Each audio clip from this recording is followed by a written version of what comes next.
The silence was the first thing that struck you. Not the silence of the grave, but the profound, heavy quiet that settles over a place where a terrible truth has been buried alive. It was the silence of a house that had swallowed a secret whole, digesting it slowly over decades until the very timbers groaned with its weight. And within that silence, a question lingered, a whisper that no one dared voice aloud, yet everyone felt. Why him? Why, of all the souls toiling under the relentless Virginia sun, was one young man plucked from the fields and brought into the master's house? The reason was never spoken, never recorded, never even hinted at in the hushed conversations behind closed doors. It was a choice made in the suffocating heat of an antebellum summer, a decision that would unravel a family, expose a legacy built on sand, and forever alter the life of Elias, the chosen one. His story is not one of freedom nor of simple servitude, but of a man forced to live inside the very heart of a lie, where the air was thick with unspoken histories and the shadows held more truth than the light. And as we delve into the suffocating intimacy of that house, you will find yourself asking, as Elias did, what unspeakable horror could compel a master to make such a choice, and why, to this day, the reason was never written down. Before we continue with the story of Elias and Edmund Hatcher, if you're new here, subscribe to the channel and hit the notification bell so you never miss a story like this. Tell us in the comments, where are you listening from tonight? The year was 1847, and the air in Pittsylvania County, Virginia, hung thick and humid, heavy with the scent of ripening tobacco and the unspoken weight of generations. The Hatcher plantation, known as Oakwood, sprawled across nearly 2,000 acres, its fields a patchwork quilt of green and brown that stretched to the horizon, broken only by the dark, brooding line of distant woods. At its heart stood the main house, a grand, two-story structure of whitewashed brick, its columns rising like silent sentinels, its windows gazing out with an almost mournful dignity. It was a house built on ambition, on the sweat of enslaved labor, and on a particular kind of Southern pride that masked a multitude of sins. For decades, Oakwood had been a pillar of the county, its master, Edmund Hatcher, a figure of formidable presence, his name synonymous with prosperity and an unyielding will. He was a man whose gaze could wither a lesser soul, whose voice, though rarely raised, carried the weight of absolute authority. Yet, even in his prime, there had always been a certain gauntness to his features, a shadow in his eyes that hinted at a deeper, more personal torment, a secret gnawing at him from within. Now, at 58, a widower for nearly a decade, that shadow had deepened, etching lines of weariness and something akin to despair around his mouth.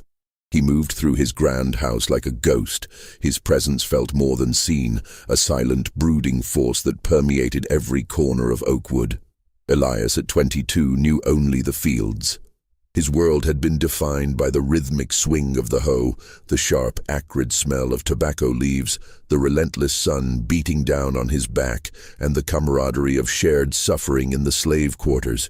He was a man of quiet strength, his frame lean and wiry from years of labor, his hands calloused, his face etched with the early signs of a life lived under duress. But beneath the surface, Elias possessed an intelligence that set him apart, a keen observational mind that absorbed every detail, every nuance of the world around him. He listened more than he spoke, his dark eyes missing nothing, filing away information with a precision that belied his lack of formal education. His mother, Nora, had been a field slave, a woman of quiet dignity and fierce love, who had died when Elias was just 12, leaving him with little more than a faded memory of her gentle touch and the enduring ache of her absence. He remembered her stories, whispered late at night in the cramped cabin, tales of resilience and hope, but also of the brutal realities of their existence. Her death had hardened him, not into bitterness, but into a quiet resolve, a determination to survive, to endure, to remain unbroken. His closest confidant in the quarters was Abner, an elder slave, perhaps 60 years old, whose skin was like worn leather and whose eyes held the wisdom of countless seasons. Abner had seen generations come and go, had witnessed the rise and fall of masters, and understood the intricate, often brutal dance between power and subjugation. He was a quiet man, too, but his silence was different from Elias's. It was the silence of one who had learned that words, when spoken carelessly, could be dangerous. Abner often shared his knowledge in parables, in knowing glances, in the subtle shifts of his body language. He had taken Elias under his wing after Nora's passing, teaching him the rhythms of the land, the unspoken rules of survival, and the importance of keeping one's own counsel. Elias respected Abner deeply, recognizing in him a profound understanding of the world that transcended the boundaries of their imposed reality. Life in the quarters was a stark contrast to the grandeur of the main house. The cabins, crude and functional, huddled together in a cluster, their dirt floors swept clean, their meager possessions carefully arranged. The air here was filled with the smells of wood smoke, cooking greens, and unwashed bodies, punctuated by the sounds of children's laughter, the low murmur of conversation, and the occasional mournful spiritual sung softly in the twilight. It was a world of its own, separate yet inextricably linked to the house on the hill. Elias moved through it with a quiet grace, his presence acknowledged by nods and brief knowing glances. He was one of them, a field hand, destined for a life of endless labor, his future as predictable as the rising and setting of the sun. He had accepted this fate, not with resignation, but with the quiet strength of one who understood the limits of his world. He had no illusions, no grand dreams of escape, only the daily struggle for dignity and survival. His internal world, though rich with observation and quiet thought, was carefully guarded, a sanctuary against the harsh realities of his external existence. He was Elias of the fields, and that was all he had ever been. The thought that this carefully constructed normalcy, this predictable rhythm of his life, was about to be shattered, would have been unthinkable, a notion too fantastical to entertain. Yet the unseen currents of fate, guided by the dark, unspoken desires of a powerful man, were already swirling, preparing to pull him from the familiar earth and into the suffocating gilded cage of the master's house. The day the world shifted for Elias began like any other, under a sky of relentless, cloudless blue. The sun beat down with an oppressive intensity, baking the earth and drawing beads of sweat from every brow. The air shimmered above the rows of tobacco plants, and the rhythmic thwack of hose against soil was the only sound that dared challenge the buzzing of cicadas. Elias was deep in the fields, his back aching, his muscles burning, his mind focused on the task at hand, a meditative state born of repetition and necessity. He moved with an efficiency honed by years, his eyes scanning the broad green leaves for any sign of pest or blight, his hands deftly plucking and pruning. The dust, fine and red, coated his skin, mingled with his sweat, and settled in the creases of his clothes. Then a ripple went through the field. A hush fell, not sudden but gradual, like a wave receding from the shore. Heads began to turn, slowly, cautiously, towards the edge of the field where the path from the main house met the cultivated land. Elias, sensing the shift in atmosphere, paused, his hoe resting against his shoulder. His gaze followed the others, and his breath caught in his throat. There, standing at the edge of their world, was Edmund Hatcher. He was not alone. Beside him stood Thomas Hatcher, his son, a man of 30 whose face was already set in lines of petulance and inherited authority. Thomas, with his florid complexion and perpetually narrowed eyes, was a cruel man in the specific, casual way of those who have never known true hardship. He managed the day-to-day operations of the plantation, his presence in the fields usually a harbinger of harsh words or swift punishment. But today his expression was not one of anger but of visible displeasure, a tight-lipped frown that seemed to deepen the lines around his mouth. Behind them, the field foreman, a burly white man named Mr. Davies, stood a respectful distance, his usual bluster replaced by an uncharacteristic nervousness. Edmund Hatcher, however, was the focal point. He stood tall, despite his age, his posture still commanding, though his shoulders seemed to carry an invisible weight. He wore a linen suit, impeccably white against the dusty landscape, a stark contrast to the earth-stained clothes of the field hands. His eyes, usually fixed on some distant, unseen horizon, now swept slowly across the rows of enslaved men and women, a deliberate, unnerving survey. The silence deepened, becoming almost unbearable, punctuated only by the distant caw of a crow and the frantic beating of Elias's own heart. Every man and woman in that field knew that when the master came to the fields, it was never for a casual inspection. It was always for a purpose, often a grim one. Edmund's gaze paused. It lingered, and then, with a slow, deliberate movement, his arm rose, his index finger extending, pointing, not at a problem in the crop, not at a specific task. He pointed directly at Elias. Elias felt a cold dread seep into his bones. He stood frozen, his hoe still, his eyes wide, unable to comprehend. He looked around, half expecting the finger to shift, to point at someone else, anyone else, but it remained fixed on him. The field foreman, Mr. Davies, stepped forward, his voice a hesitant murmur. "Master Hatcher, is there a problem with Elias's work?" Edmund Hatcher did not lower his arm. His voice, when it came, was low, almost a whisper, yet it carried across the silent field with an chilling clarity. "No problem, Davies. Elias, you are to come with me. You will work in the house now." No explanation, no reason, just a pronouncement delivered with the finality of a decree. Thomas Hatcher shifted uncomfortably, a low, guttural sound escaping his throat. "Father, with all due respect, Elias is a field hand. He knows nothing of housework. We have Ruth and the others." Edmund's eyes, sharp and cold, cut Thomas off. "My decision, Thomas. It is made." The words were not a request, but a dismissal of any argument. Thomas fell silent, his face a mask of barely concealed fury. The other slaves in the field remained motionless, their faces unreadable, but Elias felt the weight of their gaze, a specific, heavy silence that was not of surprise, but of something older, something akin to dread. They knew in their bones that such a choice, made without explanation, was rarely a blessing. It was a mark, a separation, a plunge into an unknown that could be far more perilous than the familiar hardships of the fields. Elias felt their pity, their fear, and perhaps a flicker of morbid curiosity. He was being singled out, and in their world, to be singled out was often to be marked for a fate no one envied. Elias slowly lowered his hoe to the ground. His legs felt heavy, as if rooted to the earth. He took a deep breath, the air suddenly tasting metallic and strange. He glanced at Abner, who stood a few rows away, his face a study in stoicism.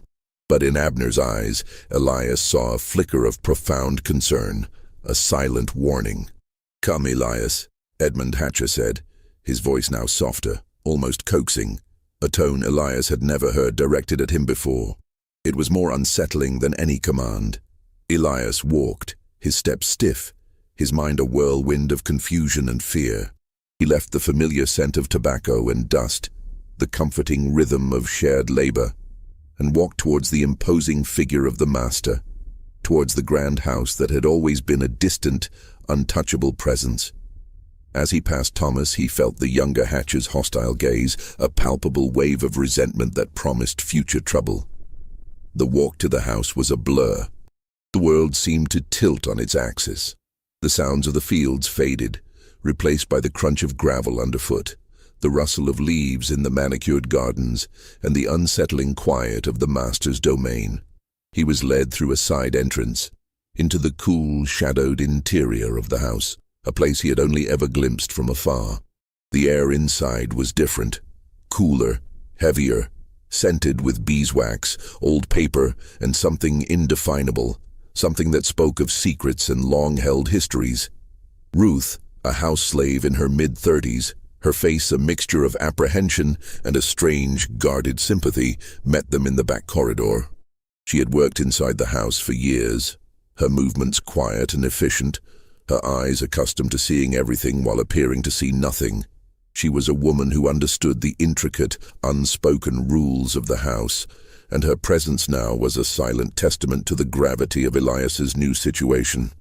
"Ruth, show Elias to his room," Edmund Hatcher commanded, his voice echoing slightly in the hushed hallway. "He will attend to me personally. See that he understands his duties." Ruth nodded, her gaze meeting Elias's for a fleeting moment, a silent message passing between them. A message of warning, of shared understanding, of the precariousness of his new position. She led him down a narrow, dimly lit corridor, away from the grander rooms towards the back of the house. The floorboards creaked softly under their feet, each sound amplified in the oppressive quiet. His room was small, barely more than a closet, tucked away off the back corridor, just steps from the master's private study. It contained a narrow cot, a small wooden chest, and a single high window that offered a sliver of sky. It was clean, sparse, and utterly devoid of personal touches. It was a space designed for utility, for a presence that was meant to be unseen, unheard, yet always available. "This is where you'll sleep," Ruth whispered, her voice low, almost conspiratorial. "You'll be close to Master Hatcher's study. He likes to be able to call on you at any hour."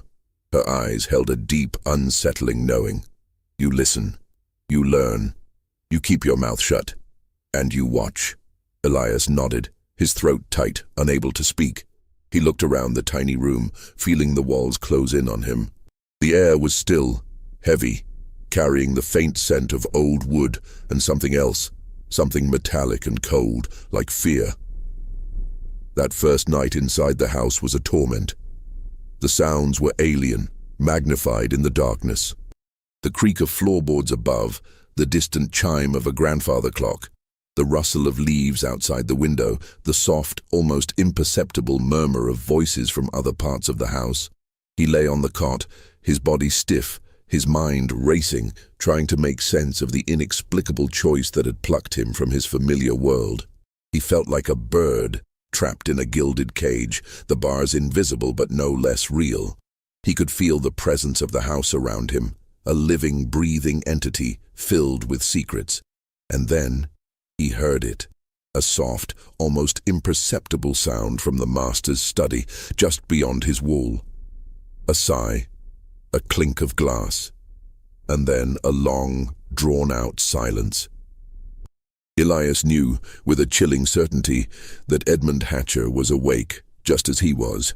And he knew, too, that the master was watching him, even through the walls, with an attention that had no name, an intensity that promised a future far more complicated and terrifying than any he could have imagined in the sun-drenched fields.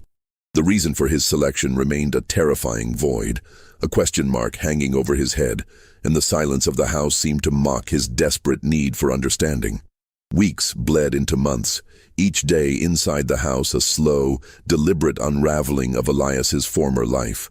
The rhythms of the house were vastly different from the fields, a silent, intricate dance of duties and unspoken expectations. Elias learned quickly, his observant nature serving him well. His primary role was to attend Edmund Hatcher personally, laying out his clothes, preparing his morning tea, serving his meals in the dining room, and most frequently maintaining his private study. He became a shadow, moving through the grand, echoing rooms with a quiet efficiency, his presence almost imperceptible, yet always there. He learned the geography of the house, the creaking floorboards, the drafts that whispered through the long corridors, the way the light shifted through the tall windows at different times of day. He learned the smells, the faint, sweet decay of old flowers in the parlor, the sharp tang of lemon polish, the musty scent of forgotten books in the library, and the ever-present cloying aroma of Edmund Hatcher's pipe tobacco.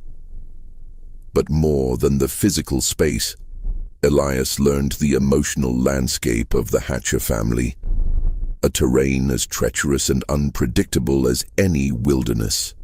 Clara Hatcher, Edmund's daughter, was a woman of 24. Her beauty tinged with a profound sadness that seemed to cling to her like a fine mist. She moved through the house with a quiet grace, her eyes often distant, lost in some private world. Elias observed her in the morning sitting by the window, a book open in her lap, though she rarely seemed to read. Her education, unusual for a woman of her station in that time, seemed to have only deepened her unhappiness, making her acutely aware of the gilded cage she inhabited. She would sometimes offer Elias a small, almost imperceptible nod, a flicker of acknowledgement that was more than any other white member of the household offered, yet it was always accompanied by a look of profound pity, as if she saw a reflection of her own entrapment in his new servitude. Thomas Hatcher, on the other hand, made no secret of his resentment. His cruelty, once directed at the field hands, now found a new, more personal target in Elias. He would find fault where there was none, issue contradictory commands, and often simply stand and stare at Elias with a simmering hatred that was almost palpable. Elias understood that Thomas saw him not just as a slave, but as an interloper, a symbol of his father's inexplicable favoritism, a threat to his own position as heir. Thomas's eyes, when they met Elias's, were always cold, always calculating, promising retribution for a slight that Elias had not committed, but merely embodied. Mrs. Dorothea Price, the housekeeper, a white woman in her late 50s, was a formidable presence. She had served the Hatcher family for over 20 years, her knowledge of the house and its inhabitants encyclopedic. Her face was a roadmap of tight lines and carefully controlled expressions, her eyes sharp and knowing, yet always guarded. She moved with a stiff, almost brittle dignity, her starched aprons rustling softly as she went about her duties. Mrs. Price was a master of careful silences, a woman who had learned that survival in this house sometimes meant swallowing what you knew, burying it deep within. She watched Elias with a mixture of suspicion and a strange, almost maternal concern, her instructions always precise, her warnings often delivered in clipped, ambiguous phrases that hinted at deeper currents beneath the surface. She was a keeper of secrets, and Elias sensed that her knowledge extended far beyond the daily running of the household. But it was Edmund Hatcher who remained the central, most unsettling figure in Elias's new existence. The master's habits became a predictable, yet no less disturbing routine. Every night, without fail, Edmund would retire to his private study, locking the heavy oak door behind him. Elias would hear the soft click of the lock, a sound that marked the boundary between the public and private worlds of the master. Inside, Edmund would drink, often late into the night, the clink of glass and the occasional heavy sigh the only sounds that escaped the thick walls. On the wall of the study, above the imposing fireplace, hung a portrait.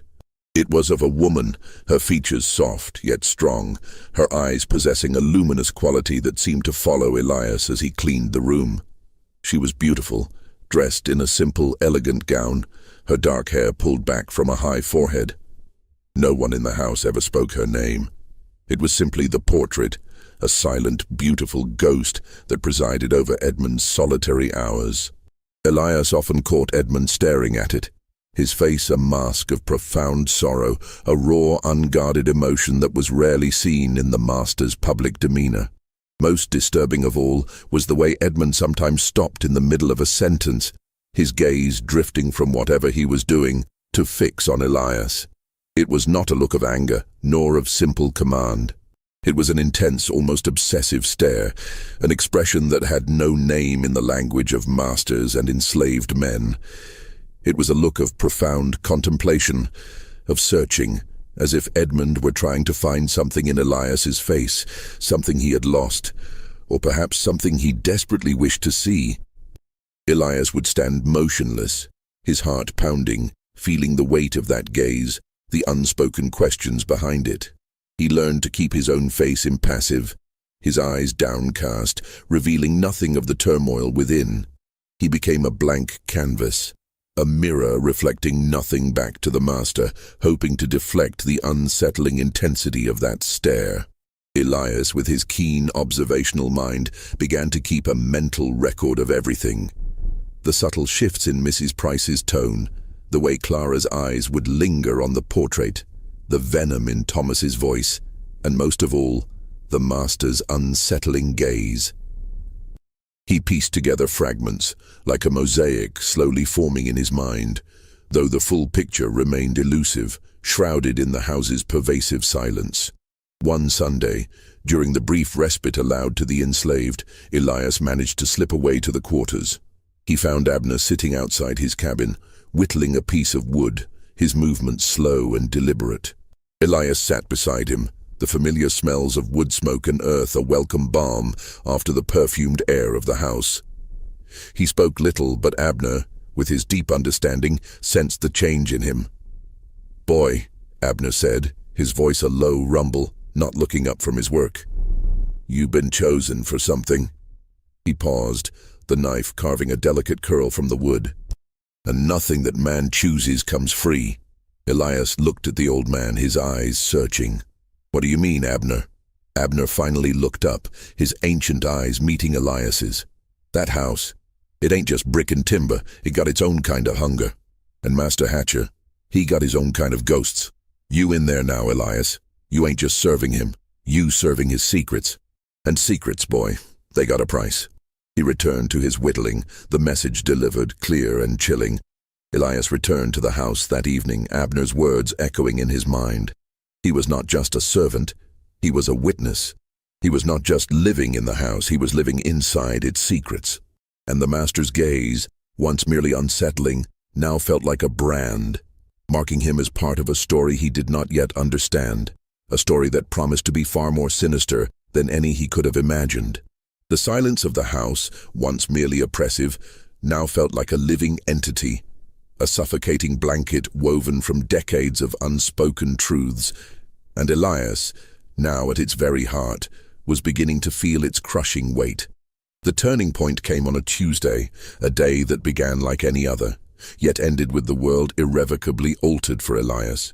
Edmund Hatcher had ridden into town for a meeting with the county magistrate, a rare absence that left the house with an unusual, almost palpable lightness.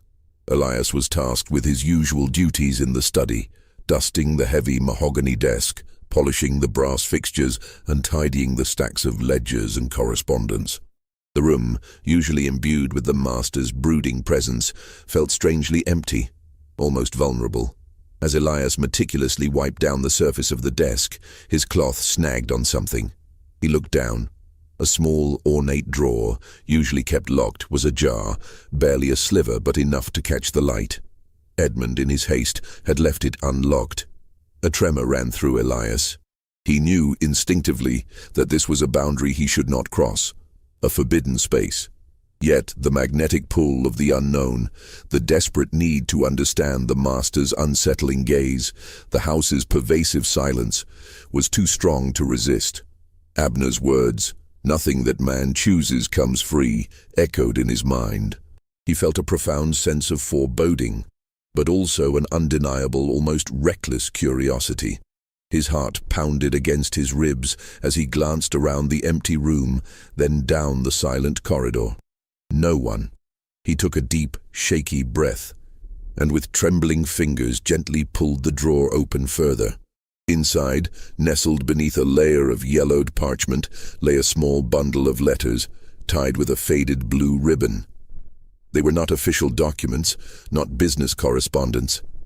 These were personal, intimate, their edges softened by time. Elias carefully, almost reverently, picked up the bundle. The paper felt fragile, delicate, as if it might crumble in his hands. He untied the ribbon, his fingers fumbling slightly. The letters were written in a graceful, flowing hand. The ink faded to sepia. He saw the dates: 1825, 1827, 1830, 1831. They were old, predating his own birth by many years. He scanned the first one, his eyes quickly deciphering the elegant script. It was addressed to "My dearest Edmund," and signed simply with an initial, N. A cold wave washed over Elias. N. The initial resonated deep within him, stirring a memory, a whisper from his childhood. He knew that initial. He had seen it, etched into a small, smooth stone his mother had kept hidden in her meager possessions. Nora, his mother. He began to read, his breath catching in his throat, each word a hammer blow to his carefully constructed understanding of the world. The letters spoke of a child, a secret child, conceived in a time of desperate hope and forbidden passion. They spoke of a promise Edmund had made, a promise of protection, of a future that would never come to pass. They spoke of a woman who understood, with a chilling clarity, that she would never leave the plantation alive, that her fate was sealed by the very secret she carried. One letter, dated 1827, stood out, its words searing themselves into Elias's mind. "My dearest Edmund, I write to you again, though I know these words may never reach your heart, only your hands. The child grows within me, a living testament to our folly, our brief, stolen moments. You promised, Edmund, you promised he would be safe, that he would know a life beyond the fields. But I see the way things are. I see the fear in your eyes, the shame. You will not acknowledge him. You cannot, and I know my place. I know what will become of me and of him if this truth ever sees the light of day. Protect him, Edmund. If not for me, then for the part of you that lives within him. Do not let him suffer the fate of his mother. I pray for his soul and for yours, though I fear yours is already lost to the darkness you have chosen." Elias's hands trembled so violently he almost dropped the letter. The words swam before his eyes, yet their meaning was terrifyingly clear. The child grows within me. He would know a life beyond the fields, the part of you that lives within him. And then, the crushing realization: do not let him suffer the fate of his mother, Nora, and the child, him, Elias. The air in the study suddenly felt thin, suffocating. The portrait above the fireplace, the woman with the luminous eyes, seemed to gaze down at him with a knowing sorrow. He looked at her, truly looked at her, and saw a faint, almost imperceptible resemblance to his mother, a shared strength in the set of the jaw, a similar depth in the eyes. Was this the woman Edmund truly loved? Or was she merely a symbol, a stand-in for the forbidden love he had betrayed? He did not take the letters. He did not even consider it. The weight of them, the sheer devastating truth they contained, was too immense to carry. With meticulous care, his hands still shaking, he folded the letter he had read, placed it back with the others, and tied the faded blue ribbon exactly as he had found it. He gently returned the bundle to the drawer, pushing it closed until it clicked softly into place. He then wiped down the desk again, his movements automatic, his mind reeling. He finished his duties in a daze, the familiar objects of the study now imbued with a sinister new meaning. The heavy desk, the leather-bound books, the very air of the room, all seemed to hum with the unspoken secret. He moved through the rest of the day like a ghost, his body performing its tasks while his mind replayed the words of the letter, the terrifying implications of N. That night, Elias did not sleep. He lay on his narrow cot, staring at the sliver of moonlight that pierced his high window. The sounds of the house, once merely alien, now felt like the whispers of conspirators. Every creak, every distant murmur seemed to confirm the terrible truth he had unearthed. Edmund Hatcher's unsettling gaze, his inexplicable choice, the house's pervasive silence. It all coalesced into a single, horrifying revelation. He was not just a slave chosen for service. He was a secret, brought into the very heart of the man who had created him, a living, breathing testament to a betrayal that had spanned decades. He was the child of Nora, the child of Edmund Hatcher, and the reason he was inside the house was not kindness, not utility, but a desperate, twisted attempt by his father to keep a living ghost close, a constant reminder of a promise broken, a life ruined, and a truth that, if ever spoken aloud, would shatter the very foundations of Oakwood. The first shadow had fallen, and Elias knew with a chilling certainty that his life and the lives of everyone in that house would never be the same.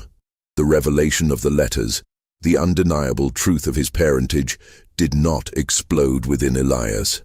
Instead, it settled, a cold, heavy stone in the pit of his stomach, radiating outward to permeate every fiber of his being. He now saw everything through a new, terrifying lens. Edmund Hatcher's attention, once merely unsettling, was no longer random. It was not kindness, nor simple utility.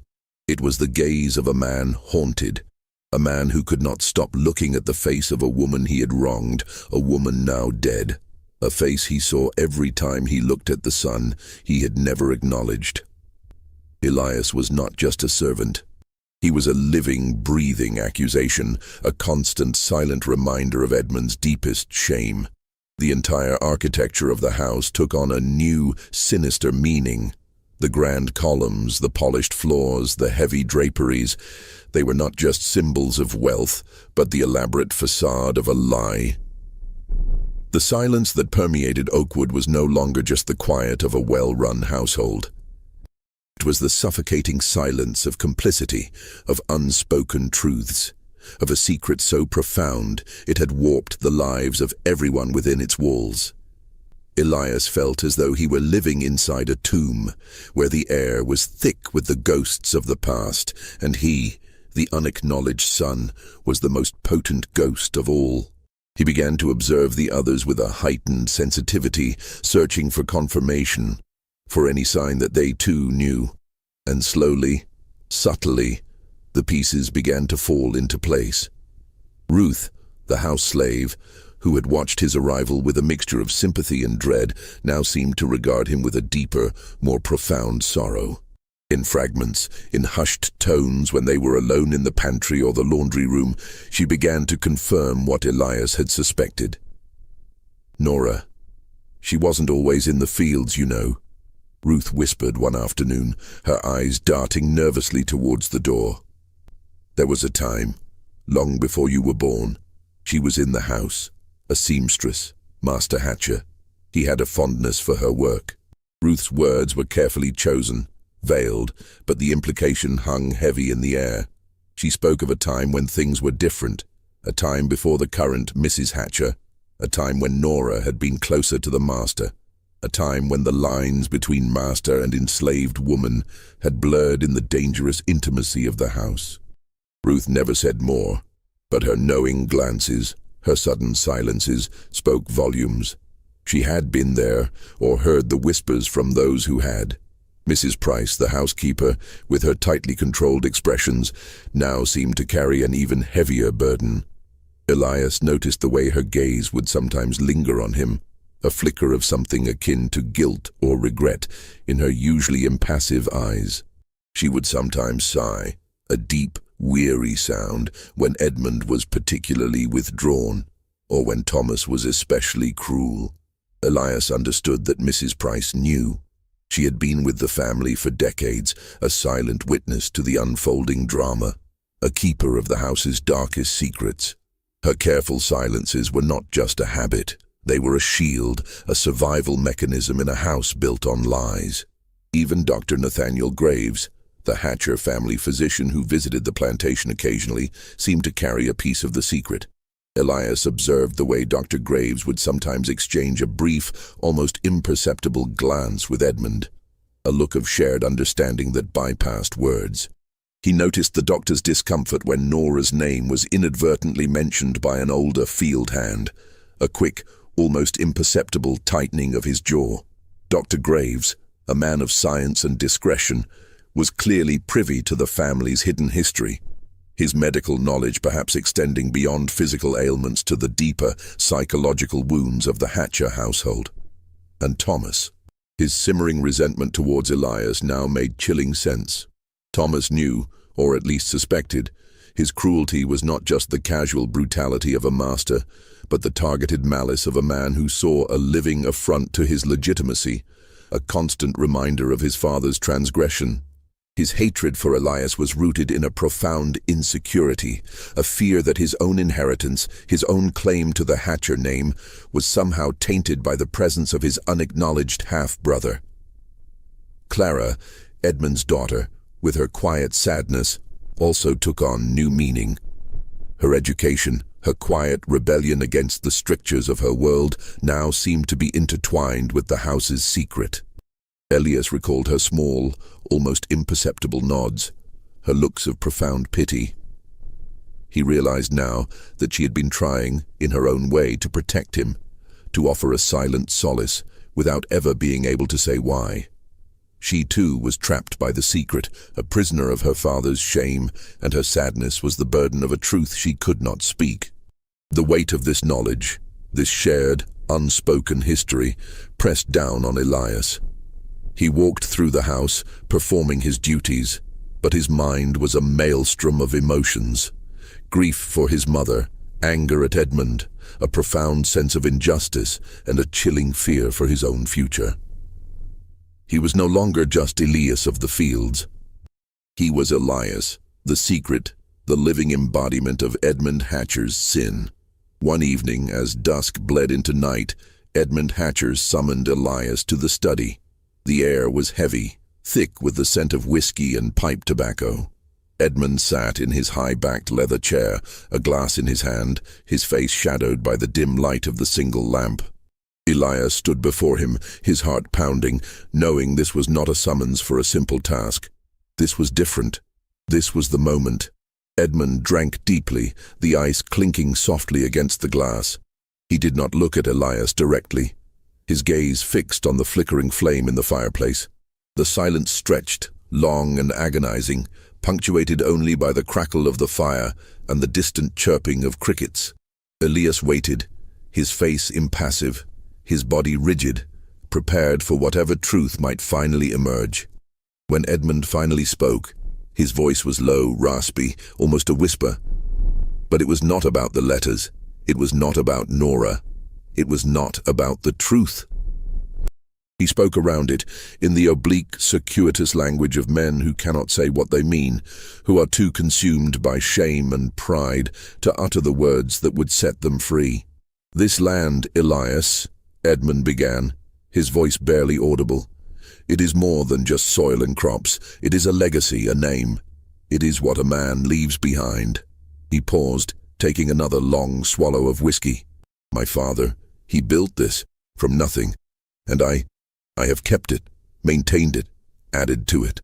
His gaze finally shifted, not to Elias's eyes, but to his hands, calloused and strong. A man. He owes something to what he has made, to his name, to his blood. Elias listened, his mind racing, trying to decipher the veiled confession. Edmund was speaking of legacy, of blood, of what a man owes. He was speaking of Elias, without ever speaking his name.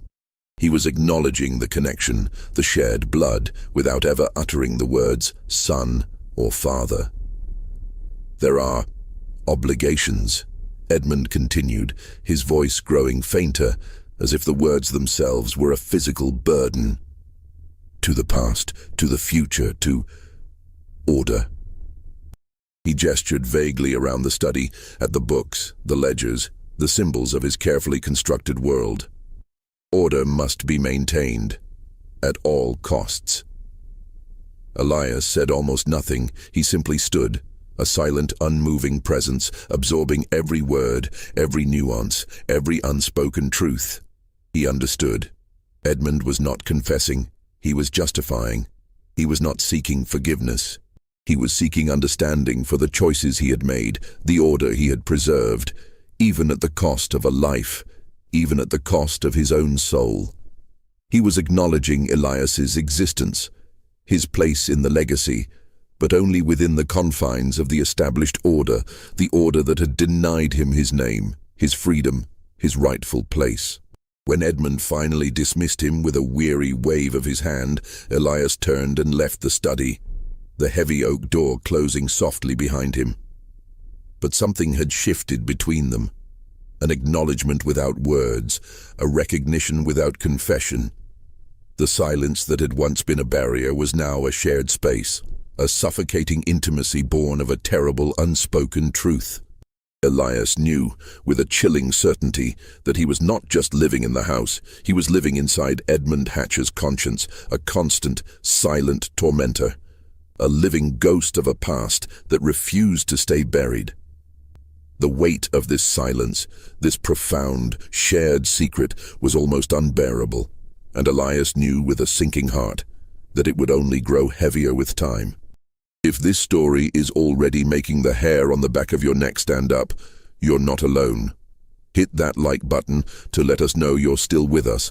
Leave your theories in the comments below and share this video with someone who loves dark history. Now, back to the house on the hill. The months that followed the unspoken acknowledgement in the study were the most dangerous Elias had yet endured. The fragile truce, the silent understanding between him and Edmund, seemed only to inflame the simmering resentments of others, particularly Thomas.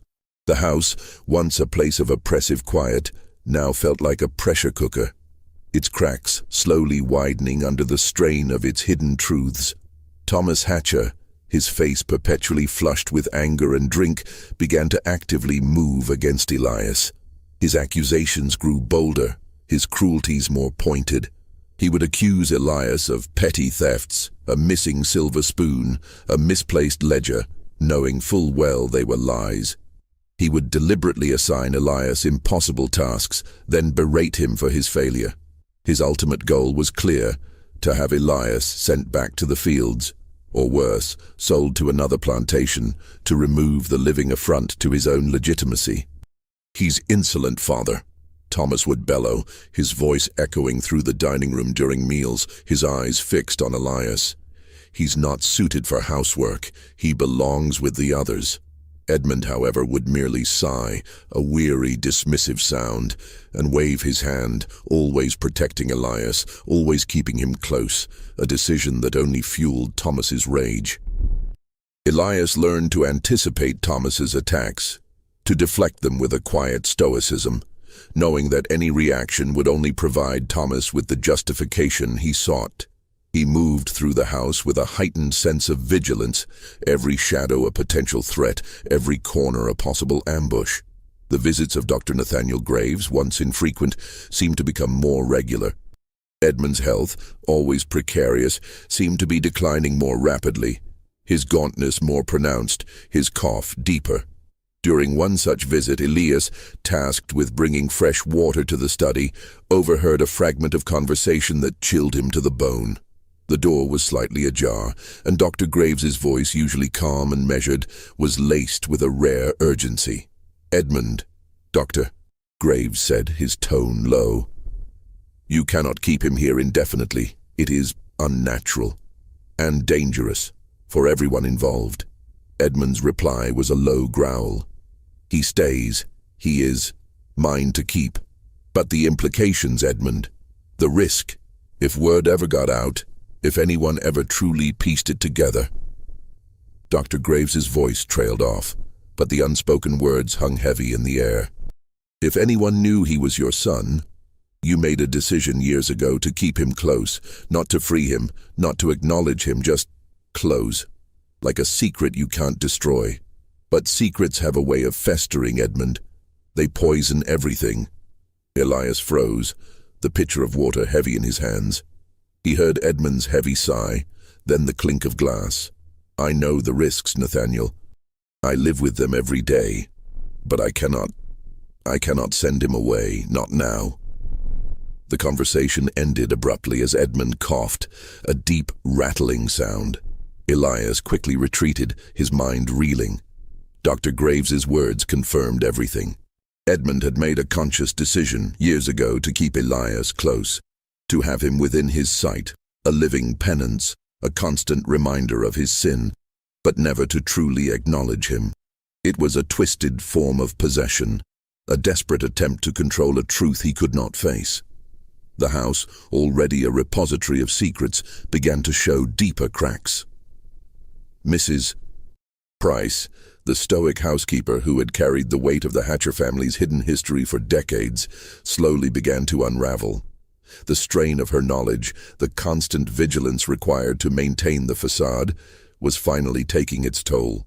Her movements became less precise, her silences more brittle. She began to make small mistakes, to forget minor details, her eyes often distant, haunted. One afternoon, Elias found her in the pantry, her hands trembling as she polished a silver tray. Her eyes, usually so guarded, were wide with a desperate, almost frantic fear. "It's all coming apart, Elias," she whispered, her voice barely audible. "The house, it's sick. And the master, he's losing his grip." She spoke of Nora, not directly, but in veiled allusions, hinting at the injustice, the betrayal, the terrible price paid for Edmund's pride. She spoke of the portrait, of the letters, of the child. She spoke of a decision made long ago, a decision that had poisoned everything. Elias listened, his heart heavy. He knew Mrs. Price was close to breaking, that the burden of her knowledge was becoming too great.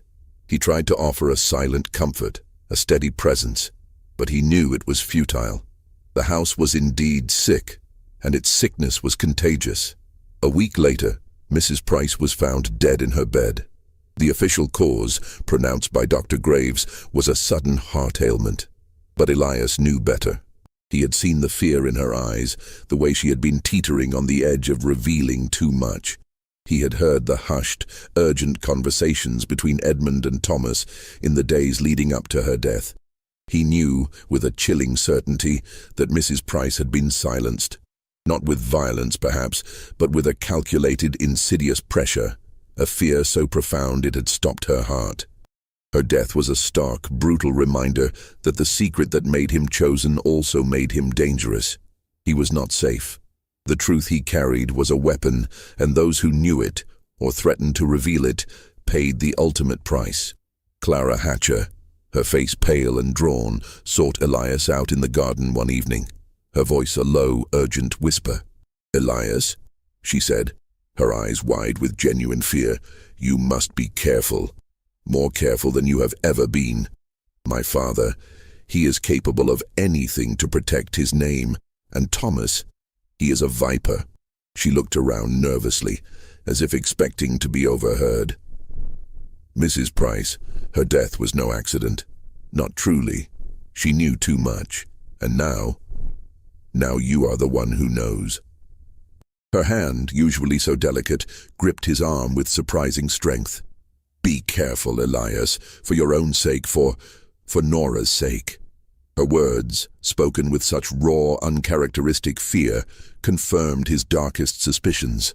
Clara, too, was genuinely frightened, not just for herself, but for him, The cracks in the house were widening, and Elias knew that the ground beneath his feet was becoming increasingly unstable. He was living on borrowed time, a pawn in a deadly game, and the truth he carried was a ticking bomb, threatening to shatter the entire edifice of Oakwood. The death of Mrs. Price, swift and chillingly convenient, solidified Elias's understanding of the true nature of the house and the man who ruled it. The secret was not merely a burden, it was a living, breathing entity that demanded sacrifices, and Elias, the unacknowledged son, was now at its very heart. He understood that his knowledge was not just power, but a profound vulnerability. He could not speak it. He could not act on it. The law, the society, the entire brutal architecture of Virginia in 1855 made the truth he carried not just unspeakable, but potentially lethal. To reveal it would be to invite destruction, not just for Edmund, but for himself, for Clara, for anyone who dared to challenge the established order. He moved through his days with a new, profound sense of isolation. The other house slaves, sensing the shift in the house's atmosphere, avoided him, their glances wary, their whispers hushed. He was marked, set apart, not just by Edmund's choice, but by the terrible knowledge he now possessed. One afternoon, while cleaning Edmund's study, his gaze fell upon a loose floorboard beneath the master's heavy desk. It was almost imperceptible, a slight discoloration in the wood, a faint gap. His heart quickened. He remembered the letters, the hidden drawer. He knelt, his fingers tracing the outline of the board. With a careful, almost surgical precision, he pried it open. Beneath, wrapped in a piece of oilcloth, was a single document. It was a legal paper, its parchment yellowed with age, its ink faded. Elias carefully unrolled it. It was a deed of manumission, a document that would have legally recognized Elias, granting him his freedom and, more shockingly, acknowledging his parentage. The names were there, clear as day. Elias, son of Nora, and of Edmund Hatcher. The date was 1835, when Elias would have been 10 years old. But it was unsigned, unfiled, never submitted. Edmund Hatcher had drafted it. He had held it in his hands. He had considered it. And then he had hidden it away, unable to destroy it, but equally unable to act upon it.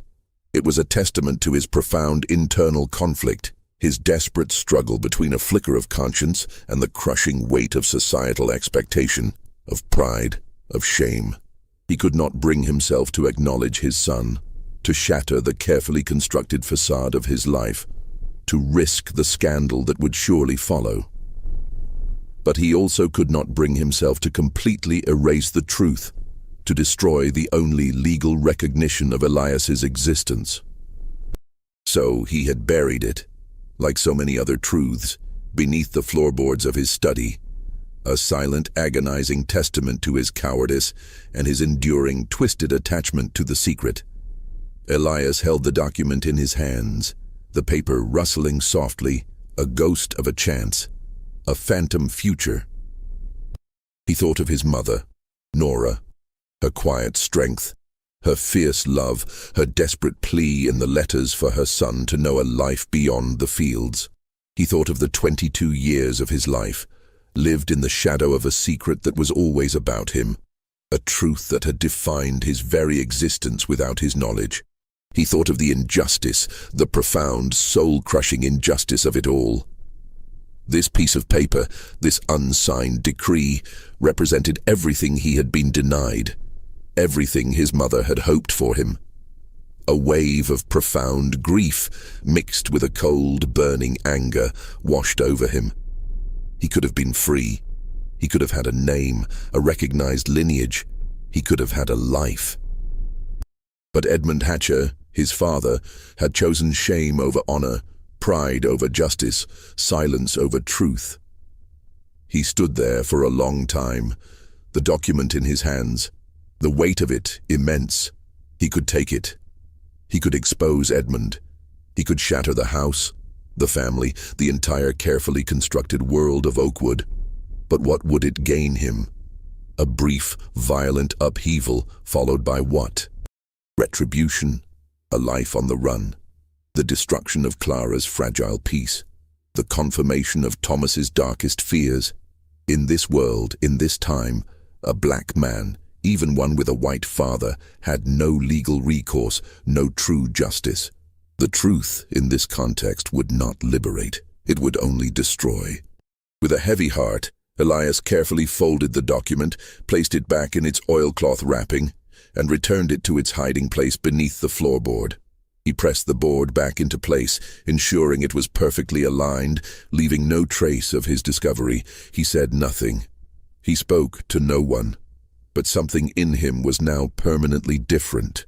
The silence he carried was no longer someone else's burden, someone else's shame. It was his own choice.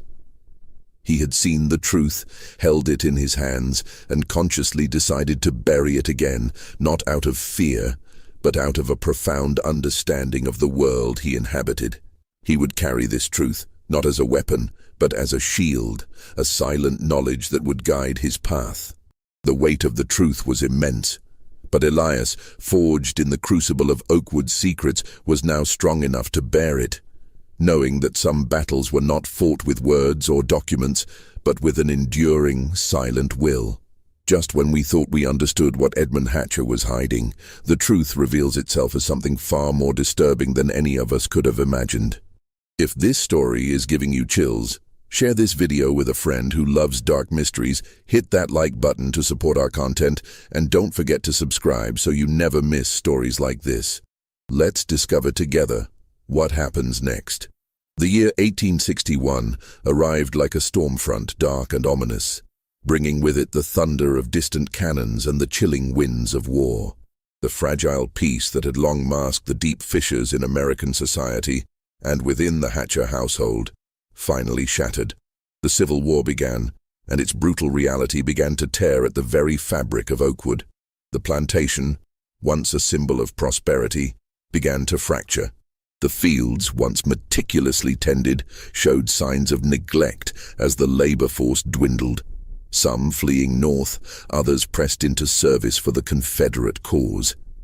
The sounds of distant skirmishes, the rumors of battles fought and lost, permeated the air, replacing the familiar rhythms of plantation life with a pervasive sense of dread. Thomas Hatcher, fueled by a potent mix of Southern pride, inherited cruelty, and a desperate need to prove himself, eagerly enlisted with the Confederacy. He rode off to war with a flourish, leaving behind a trail of debt, a legacy of petty tyrannies, and a house that breathed a collective sigh of relief at his absence. His departure, however, left Edmund Hatcher even more isolated, more vulnerable, clinging to the remnants of his authority with a desperate, almost pathological grip. Clara Hatcher, however, found her quiet rebellion transformed into active, albeit clandestine, resistance. Her sadness, once a passive lament, now fueled a quiet determination. She had, over the years, cultivated a network of contacts, abolitionist sympathizers in the North and courageous individuals within Virginia who believed in a different future.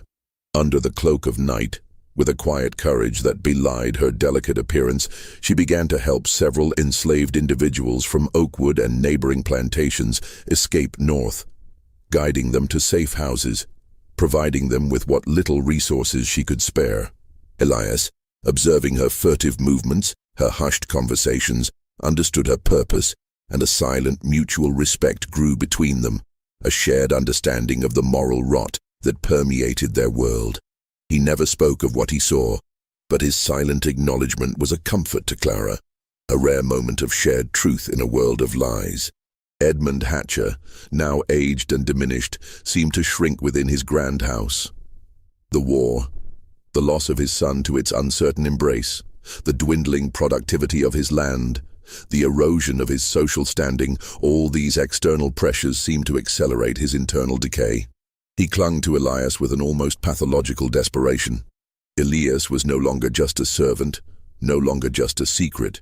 He was a lifeline, a constant presence in a world that was rapidly crumbling around Edmund. He was the only one who remained, the only one who bore witness to Edmund's slow, agonizing collapse. The master's once formidable presence was now reduced to a frail, trembling figure. His hands, once strong and commanding, now shook uncontrollably. His eyes, once sharp and piercing, were clouded with a profound weariness, a deep-seated fear. He spent most of his days in the study, drinking heavily, staring at the portrait of the unnamed woman, his mind lost in the labyrinth of his past.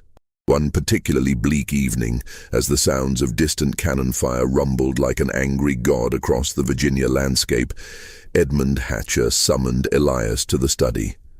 The room was dim, lit only by a single, sputtering candle, casting long, dancing shadows on the walls. Edmund sat slumped in his chair, his face pale, his breath shallow. He looked utterly broken, a man stripped bare of his pride, his authority, his very essence. "Elias," Edmund rasped, his voice barely a whisper, thick with whiskey and despair. He gestured vaguely towards the decanter. Elias poured him another drink, his movements automatic, his heart heavy. He knew this was it, the final unraveling. Edmund drank deeply, then fixed his gaze on Elias, his eyes wide, almost childlike in their vulnerability. The war, it takes everything. Everything a man builds, everything he believes in. He paused, a long, shuddering breath escaping his lips. "My father, he would be ashamed of what I have become, of what this place has become." He spoke of Nora, not by name, but in veiled allusions, in fragmented sentences that painted a picture of a desperate, forbidden love. a moment of weakness, a promise made in haste and broken in fear. He spoke of the child, of the burden of his existence, of the shame, the fear of scandal, the need to preserve his name, his legacy, his order. It was not a confession, not an apology, but a desperate, broken attempt at a connection that he had spent 30 years refusing to build. He was trying, in his final moments of lucidity, to explain, to justify, to unburden himself of the crushing weight of his secret. She was beautiful, Elias, Edmund whispered, his gaze drifting to the portrait, then back to Elias's face. Strong, fierce, like you. He reached out a trembling hand, as if to touch Elias's arm, but stopped short, his hand hovering in the air, unable to bridge the chasm of their relationship. Then, in a moment of terrible intimacy, a slip of the tongue born of profound despair, Edmund Hatcher called Elias by his mother's name. Nora, he breathed, his voice barely audible, his eyes fixed on Elias's face, as if seeing her reflection there. My Nora. He stopped himself abruptly, his eyes widening, a flicker of shame returning to his gaze. He closed his eyes, a single tear tracing a path down his weathered cheek. Elias looked at the old man, his father in the dim, flickering light of the study.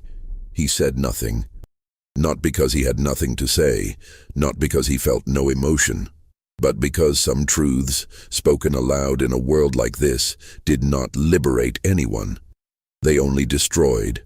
They shattered the fragile peace, ignited the fires of retribution, and brought down the wrath of a society built on lies. He understood that Edmund's brokenness was his own punishment, a torment far greater than any Elias could inflict. He understood that the silence he had carried for so long was not just a burden, but a shield, a means of survival. He had borne witness to the collapse of a man, the unraveling of a legacy, and the final agonizing confession of a secret that had consumed a lifetime. He stood there, a silent, unmoving sentinel, watching the last embers of Edmund Hatcher's pride flicker and die, knowing that the true cost of the master's choice was not just his own life, but the very soul of the man who had made it. The war ended in April of 1865, not with a bang, but with a weary sigh that swept across the ravaged landscape of Virginia. Emancipation, a word once whispered in hushed tones, now rang out with the force of a trumpet, shattering the chains of generations. For Elias, it was not a sudden burst of joy, but a quiet, profound shift, a lifting of an invisible weight he had carried his entire life. The world, once rigidly defined, now stretched out before him, vast and uncertain, yet filled with the terrifying promise of self-determination. On a morning in late April, under a sky that was finally clear and blue, Elias walked off the Hatcher plantation. He took nothing with him, not the letters, still hidden in the locked drawer of the study. Not the unsigned deed of manumission, still buried beneath the floorboards. Not a single object from the house, no memento of his years spent living inside its suffocating secrets. He left everything where it was, exactly as he had found it, a silent testament to the truths he had unearthed and the choices he had made. He carried only the clothes on his back, the calluses on his hands, and the profound, indelible knowledge etched into his soul. He walked away from Oakwood, from the fields, from the house, from the ghosts, and from the man who had been both his master and his father. He walked towards an unknown future, a free man, carrying a silence that was now finally his own. Edmund Hatcher died 6 weeks later, in early June, officially of a lung ailment, a body worn out by years of drink, despair, and the crushing weight of his unconfessed sins. His death was quiet, almost unnoticed amidst the chaos of a defeated South. The house, now truly empty of its master, seemed to exhale, its oppressive silence replaced by a mournful echo. The study was eventually cleared, its contents catalogued and sold. The locked drawer was found, empty. No one knew who had emptied it, or when. The letters, the portrait, the hidden document, all were gone. vanished into the currents of history, their secrets finally laid to rest, or perhaps carried away by hands that understood their true value.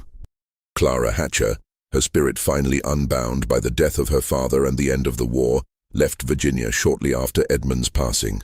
She sold her meager inheritance, severed all ties with the remnants of her family, and disappeared north, never to be heard from in Pittsylvania County again.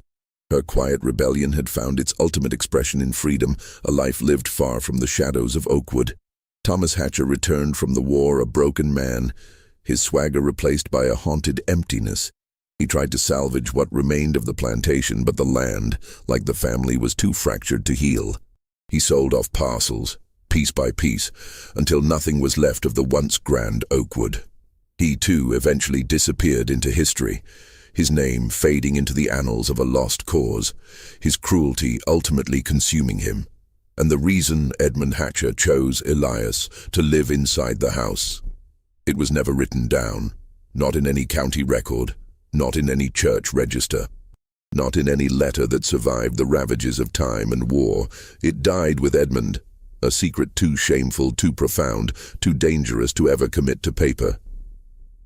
Or perhaps it walked off the plantation on that April morning, a truth finally belonging only to itself, carried in the heart of a man who had learned that some stories are best left unspoken, their power residing not in their revelation, but in their enduring, chilling silence. And so, the house on the hill, stripped of its secrets, slowly crumbled, a monument to a truth that was never written down, a testament to the terrifying power of human choice and the enduring, haunting question of why. What do you think of this story? Do you believe everything was revealed? Leave your comment below. If you enjoyed this tale and want more stories of dark American history, subscribe, hit the notification bell, and share with someone who loves mysteries. See you in the next story.